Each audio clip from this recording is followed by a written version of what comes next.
La commune belge d'Oud-Heverlee souffre d'un manque de connexion au réseau énergétique.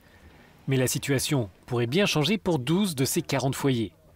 Ils ont décidé de prendre part à un projet pilote de communauté d'énergie. Lynn Peters est ingénieure et chez elle, elle teste différentes solutions technologiques pour produire, stocker et partager des ressources renouvelables. Les machines à laver et les lave-vaisselle demandent peu en matière d'énergie, donc il ne faut pas perdre de temps avec cela. Il faut se concentrer sur d'autres sources comme par exemple les pompes à chaleur, les voitures électriques, les chauffages de piscine. Ces points sont importants. Les maisons sont équipées de systèmes solaires hybrides, de piles à combustible ou de pompes thermiques. L'objectif est de réduire de 25% la consommation de chauffage et de 60% la consommation d'électricité. Mais au-delà de l'usage et du stockage, l'autre but est la vente de cette énergie. Il s'agit d'alimenter le réseau national avec ces nouvelles ressources, à l'image des entreprises électriques présentes sur le marché. Nous deviendrons des producteurs, nous allons apporter cette énergie à d'autres, nous allons échanger. Comment pouvons-nous agir sans enfreindre les règles?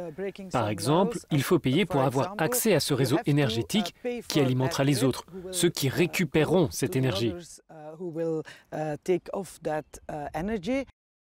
Cette communauté est un des piliers du consortium Réseau Muse qui a perçu plus de 7 millions d'euros de fonds européens.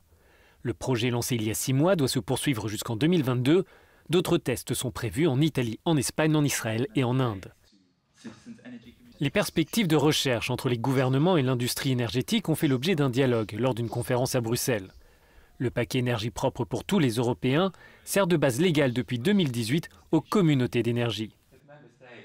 Nous espérons que ce concept sera repris par les États membres qui n'ont pas vraiment ou pas du tout cette tradition.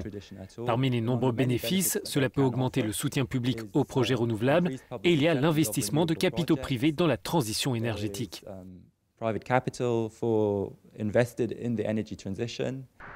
Les organisations environnementales chargées de l'étude prédisent un futur radieux à ce concept. Selon les estimations, la moitié des 500 millions de citoyens de l'Union européenne pourraient produire d'ici 2050 leur propre électricité renouvelable.